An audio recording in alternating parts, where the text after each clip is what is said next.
Welcome to Raw TV, Real and Willing Television. I'm Andrew Harley. And I'm Corey Levitt. Now on tonight's show, we're talking about apologetics, or defending the faith.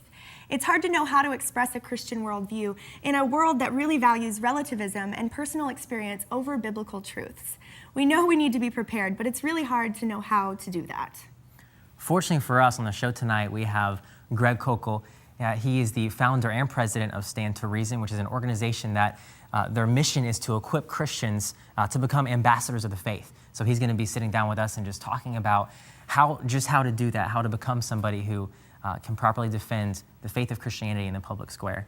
But before we get to that, we're going to talk to some people on the street, on Word on the Street, and we're going to present them with some scenarios about, their faith and see how they respond. So here's Andrea Idle with Word on the Street. Many people would say they have strong beliefs, but they don't always know how to discuss them. I'm Andrea Idle, and this is Word on the Street. I'm in Central Florida to ask college students, how do they approach the issue of apologetics?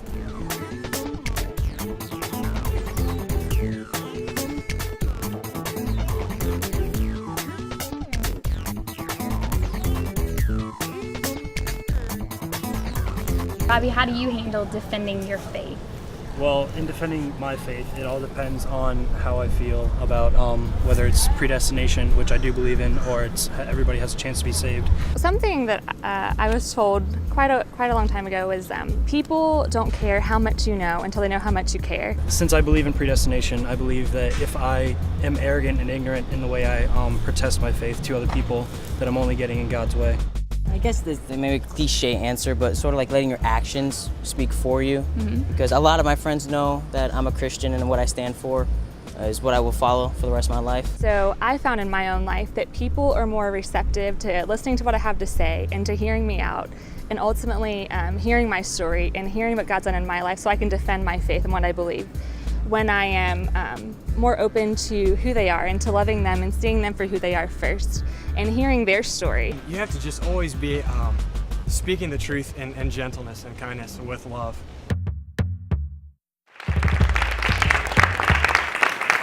Thank you, Andrea. Now it's my pleasure to welcome to the set Greg Koukl.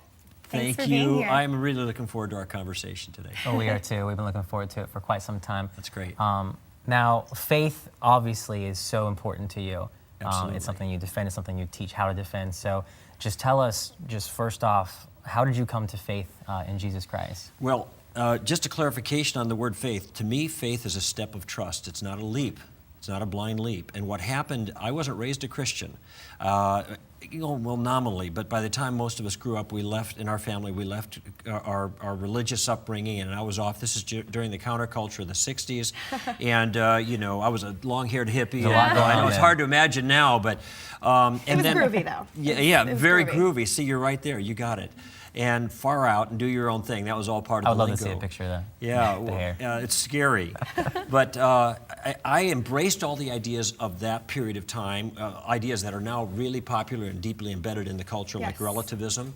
And it was, and frankly, I thought I was too smart to be a Christian. I was in an honors program at Michigan State University. I had said I thought I tried that. I had all the tough questions that I didn't think had good answers, like, what about evolution, and what about, the problem of evil? The paradigm then, of course. Yeah, and still is to a large degree. What about the problem of evil and the big toughie? Where did Cain get his wife? And so, I just kind of polished off the Christians.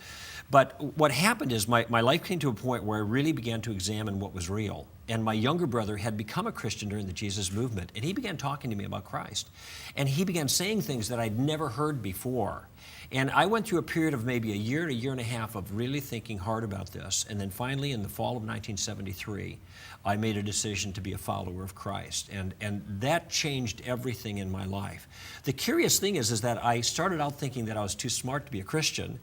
And I ended up giving my life in a defense for the Christian faith, trying to show that the smart money is with Jesus. Doesn't he? He does have a sense of humor. I think Christianity is worth thinking about, and this is what we try to train other Christians in now, and to train them how to engage in a winsome and an attractive but an effective way in the context of now a 21st century culture. So that's why you started Stand to Reason. Tell us a little bit about that organization. You just gave us a little preview, but Right. what is Stand to Reason all about? We started Stand to Reason about 16 years ago. So I was a Christian for almost 20 years at the time, and I had been kind of learning more about Christianity and how to communicate my own convictions. I was a staff pastor at a church, but I realized that for one, I wanted to have the best use of my personal gifts, and I wanted to focus my efforts in an area that I think was really needed, and that was largely to train Christians to think more carefully about their own convictions. There were a lot of Christian slogans flying around. There's a lot of Christian sentiment and feelings, but yeah, but where was a clear characterization of convictions and reasons why, and carefully thinking through? This wasn't a habit of a lot of the Christians that I knew. Another thing that I saw was that when Christians would engage non-Christians, I mean, it looked like D-Day. You know, people are yelling and was banging. defense of the faith. Exactly. Whipping their big We were Bible talking out about that and before ready the to swing. show. Yeah, that's right. That whole the imagery that conjures yeah, that. you know, when you think of defending the faith, apologetics, I mean, it's fix bayonets, pull up the drawbridge, circle the wagons, And you know, it's ready, us aim, versus fire. you, and Exactly, and that creates this kind of tension and conflict, and that is not the best environment to try to persuade people of your view. And so part of our task when we started the organization was to train Christians to think, work, not just tell them what the right answers were, what to think, but how to think. How?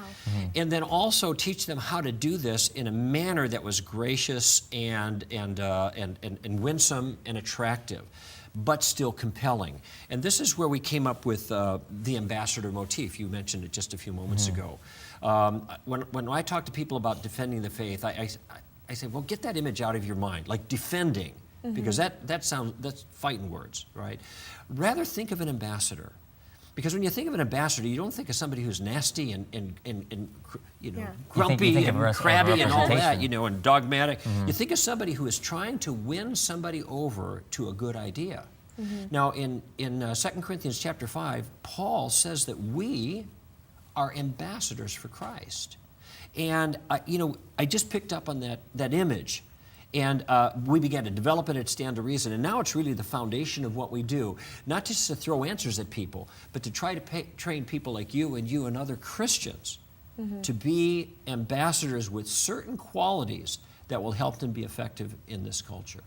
Now, with organization, you know, what is the process you do to take people through that? Like what is the first step? You know, if I were to come and look at your website or come to Stand to Reason, you know, what is the first thing you guys do to make somebody an ambassador? Well, the first step is actually different for different people. Like for a lot, the first step is right now. This is their first exposure to us. They hear some of the things that we have to say. They maybe like the concept. The idea they that get some they can ideas. think they might see us and at reason. an event like teaching at a church or maybe speaking at a university. I do a lot of that. That might be their first exposure. So people come in from different ways. You mentioned our website, str.org, Stand to Reason, str.org. There's resources all over the place on the website. 1,000 pages of information there, so a lot of people kind of come in through that porthole. But I think what they do is however they come in, they begin to see a way of how to engage, how to converse, how to talk about their convictions in a way that's different than what they'd seen before, a way that can be friendly,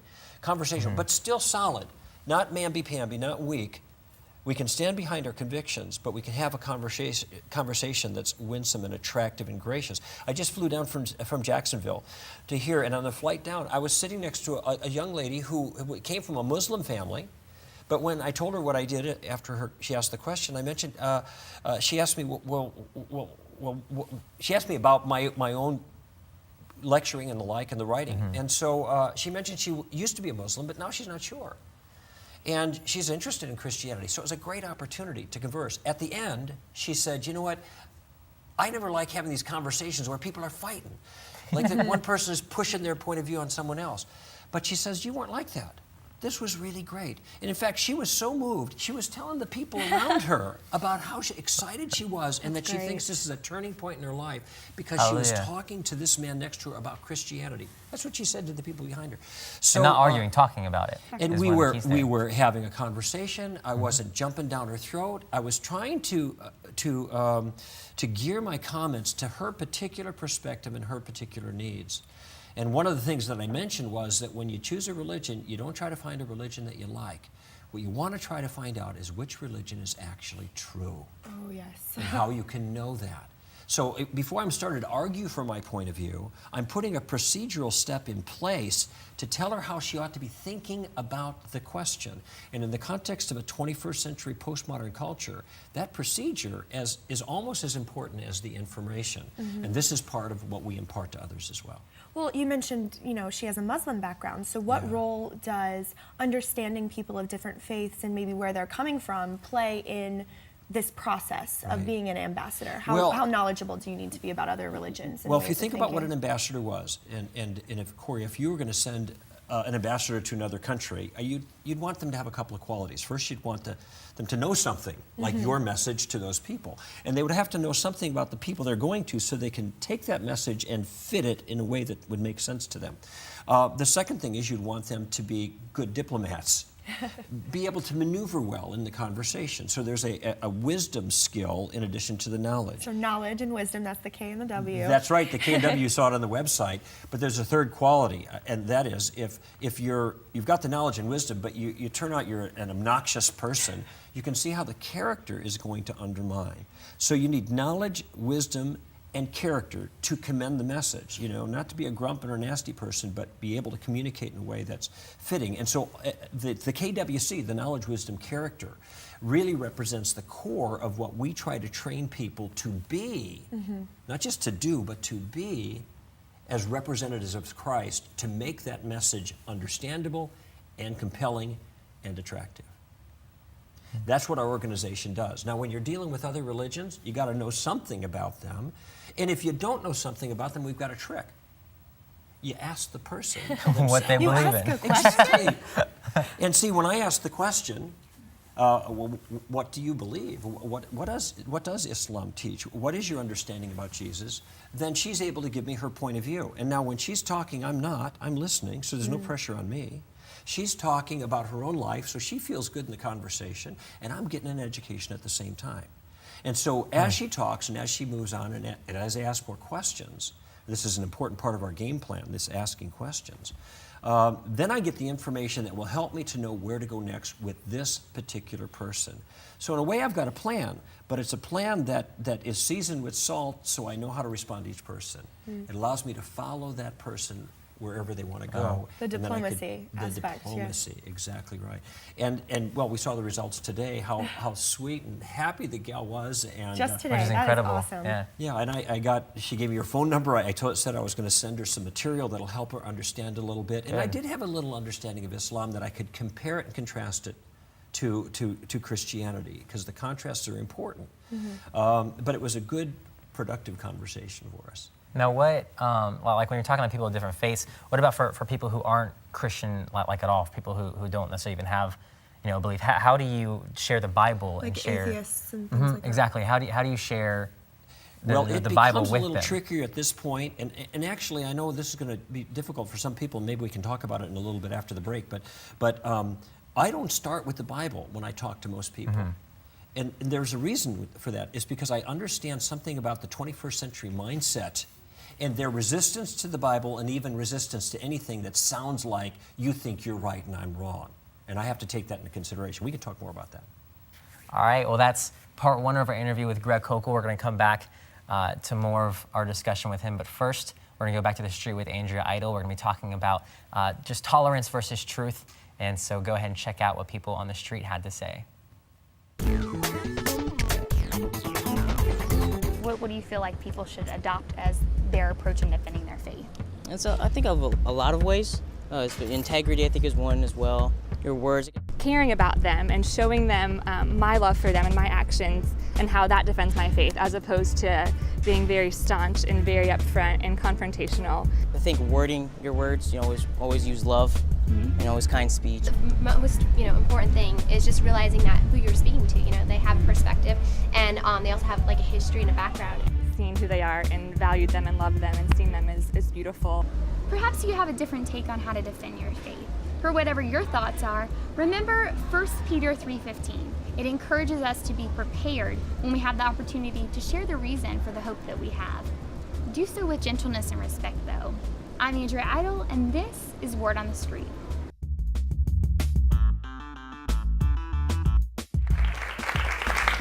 Andrea, thank you so much. Now, just as we promised, we're back with Greg Koukl for part 2 of our interview. Now, Greg, we left off in a very interesting spot talking about bringing the Bible into the conversation and how it's the starting point. There is a tendency, I think, for Christians to jump right into the Scripture or to start quoting Scriptures. That's what they know is the foundation of their faith. Right. Yes, I'm and sure. it is, of course. I mean, this is where we get the truth about the world and about God and about salvation and all that. But I think the misconception is that if we just spout verses, that we've done our job. And if you look in the New Testament, look at Jesus, for example. You look at the Apostle Paul in the book of Acts, or Peter, the others. They didn't just spout verses. There's much more than that. They talked to people. They had conversations with people. Jesus asked questions all the time. And we have kind of zeroed in on the question element. In fact, it's the foundational element of a new book that I've just done entitled, and here's the lead-in. I have it. Here we go. It's called Tactics, and tell us the subtitle, because that's very important. It's a game plan for discussing your Christian convictions. And a big part of the game plan has to do with using questions well to begin entering into a very friendly conversation. I found that especially in this period of time, the beginning of the postmodern century, you cannot assume people take the Bible seriously. You can't assume they understand Christian concepts. That they even believe in absolute truth. That they don't believe in truth. They don't believe in God. They don't believe in Jesus. They might think Jesus is a nice guy, but that's not the Jesus we believe in. I mean, he's a nice guy, but not just that. Okay. You have to start where they're at.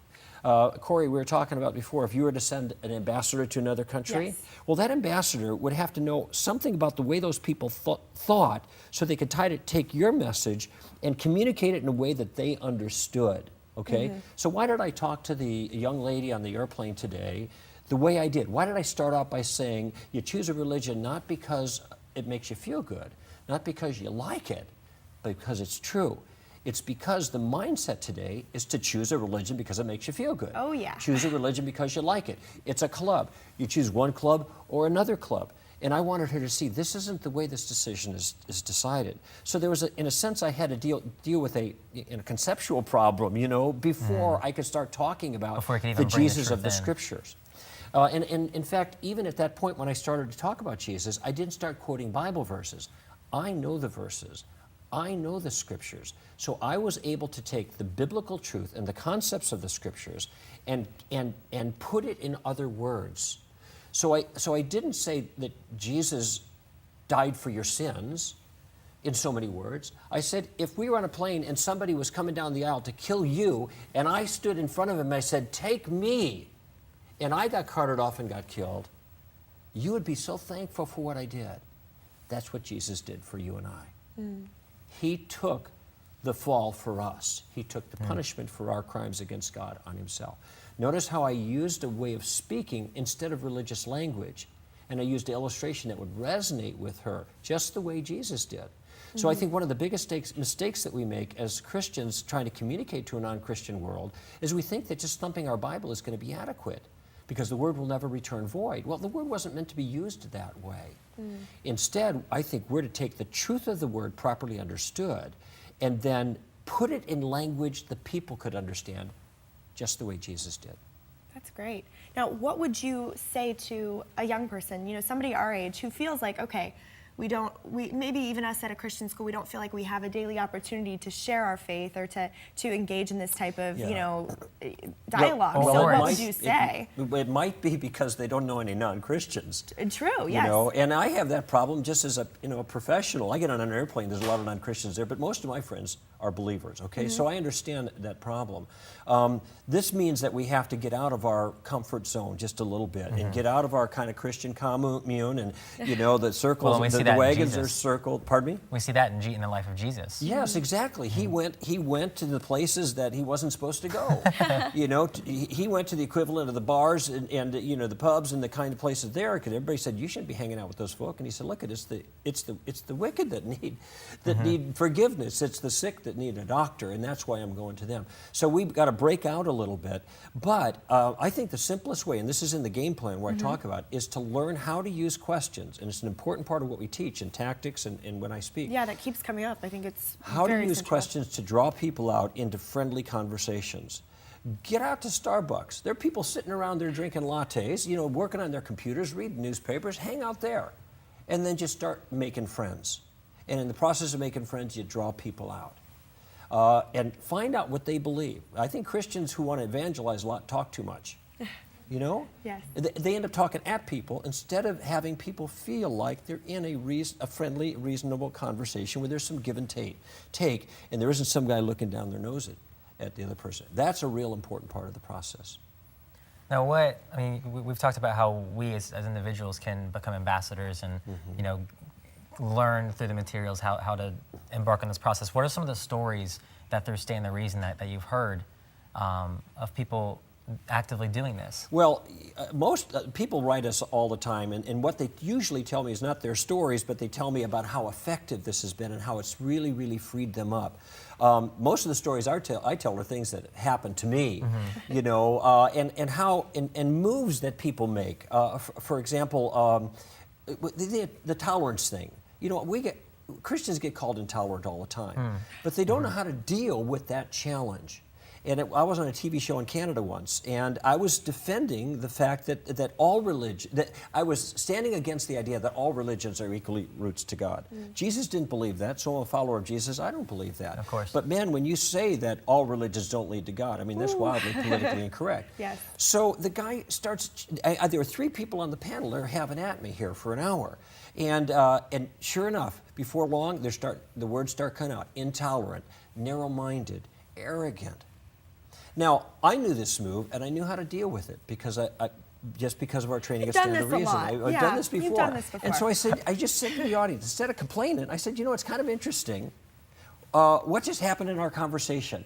We started out talking about a concept, religious pluralism, and sharing our ideas on it.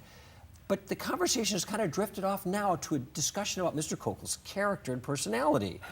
Mr. Koukl's arrogant, Mr. Koukl's narrow-minded, Mr. Koukl's intolerant. And by the way, if I was being arrogant, I mean, shame on me. But that wasn't what was going on. They didn't like my message. And so I'm pointing out, so basically you're saying Mr. Koukl's mean. All right, why don't we just all agree that that I'm mean? I'll agree with you, I'm a mean guy. Now that we all agree that I'm mean, can we get back to talking about the issue that we were supposed to talk about in the first place? And the move here, and it happens all the time, is that instead of dealing with your ideas that you're presenting for people's consideration, the other person responds and starts attacking the Christian. You are arrogant, you are narrow-minded, you are intolerant. Well, that's an attack on my character. What if I said, and you're ugly?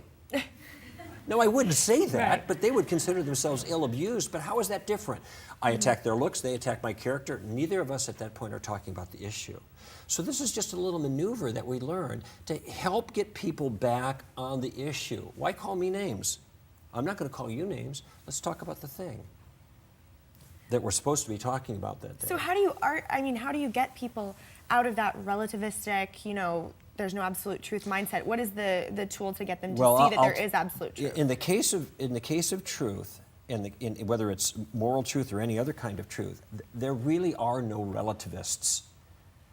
Everybody believes in truth. And when you get them off guard, and when they're not thinking about it, you know, they're spewing all these truth statements and moral statements as well. People say there is no morality, that's relativism, you know. Nobody's got the right answer, and therefore it's wrong for you to judge me. Oh. Now think about that for a moment. If there is no morality, how could it be wrong for you to judge them? It's as if they're saying, well, there are no moral rules, here's one. It's wrong to judge. So they're talking out of both sides of their mouth, and they do this for a reason. And you point that out to them gently? Is that what I do, yes, of course. I do, because they're saying two different things. You know, they have one foot in a worldly philosophy, and they have another foot in reality. And God owns reality. Yes, He does. And they can't get away from speaking truths about reality, even when they're trying to deny it. This is why I've learned to listen to people. I've learned to listen to what people say, because they will give you the truth. So many times. They're denying there is truth, and then they're proclaiming a truth. Listen, the statement that there is no truth, they think is a true statement. Anybody see a problem here? Yeah, a big one. Yeah. It's called a self-refuting statement. So this is called the suicide tactic, by the way, when the view defeats itself. see And that's that in the book as well. The book. You can read about it in the book Tactics, a game plan for discussing your Christian convictions, right? So this is just a taster of the kind of thing that we do at Stand to Reason, trying to build good ambassadors for Christ in the area of knowledge, an accurately informed mind, wisdom, an artful method, that's the tactical approach, and in character, a winsome and attractive manner. So how do you, I think it is so hard, even with the best of intentions, to keep yourself from becoming heated or becoming, even doing what they were doing to you, attacking the issue because you're so frustrated that they're not seeming to get it. So how do you make sure that you stay You take a deep winsome? breath. You take a deep breath. You stop talking. I was sitting next to a professor of entomology from the University of Florida on my other plane flight a couple of days ago, and we got to talking about evolution. And he's a bug professor. I knew because he had a big bug on his computer. And he was the one who was getting all fired up, and it was getting a little tense. So I lower my voice, I take a deep breath, I let him talk, I learn his name. Because then when I start addressing him, hey, Mike, da-da-da, that takes some of the tension out of it. So part of what we're doing as ambassadors is we're trying to make the conversation as nice as possible. Here's a rule. I know we're almost out of time. If I get mad, I lose. All right? If he gets mad, I lose. Okay. If anybody gets mad, I lose. So I'm going to try to avoid, if I can, and you can't always avoid it, I'm going to try to avoid making people mad. And that's part of my responsibility as a good ambassador for Christ. Thank you so much for being with us. It's great talking with you. Thanks. You have a lot of knowledge that we've learned so much can stand in the last to take on. Yes, that's very good stuff. All right. Well, as Greg has been emphasizing the whole time, you don't have to go to college for this or take a lot of time. You just have to be willing to enter that dialogue and engage people every day as a strong ambassador for the Lord. And so make sure that you've really established your own faith and be ready to do that in the real world. That's true. It's not about being the best talker or being the best arguer. It's about just being real with people and conversing. Right. I heard a pastor asking questions too. Asking questions. Learning people. So we would just want you to know that you on a daily basis can be doing things right now to formulate your own beliefs and to know that you can make a difference in the lives of people around you. So with that, thanks for joining us. Thank you so much for being here. Live it raw.